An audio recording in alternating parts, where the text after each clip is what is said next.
So, we've got about 4 days left until the 6.2 live stream. And yeah, I know this patch just felt like it's lasted 5 business years. But don't worry, the boredom is almost over. With that said, this video is meant to give you a preview of everything you can expect from the live stream, as well as every leak and info we have about 6.3. I mean, let's be honest, Columbina is the true goal here.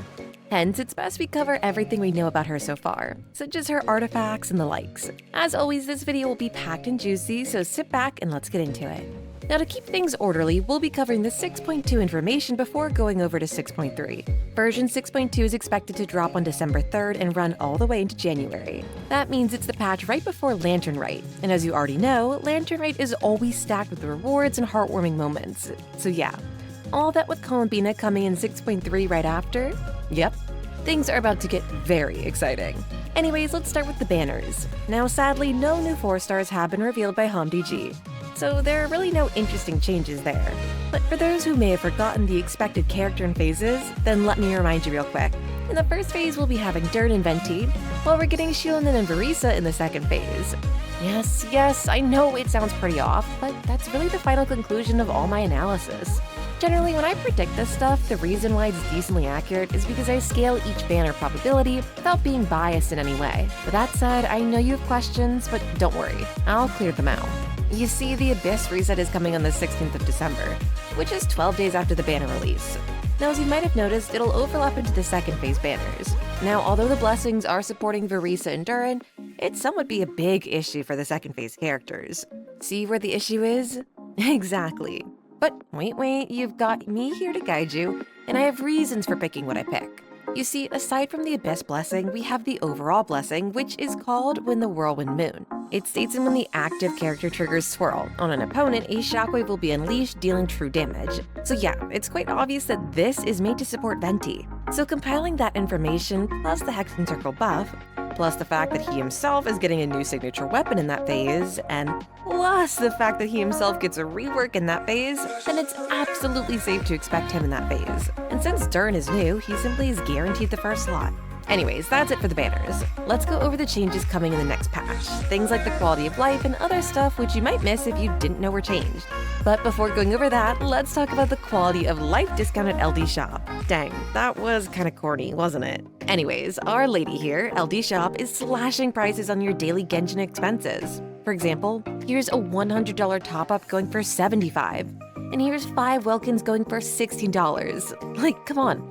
5 Welkins from the game is $25 normally. So you've just saved $9 just by doing nothing.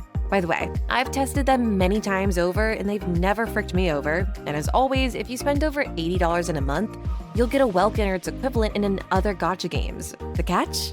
Absolutely nothing. All you just need is your UID and server. So if you want to be able to snag those discounts plus an extra 15%, then you gotta use my cute little link down below. Now, going back to the changes, let's start with a nice little change to the artifact transmuter.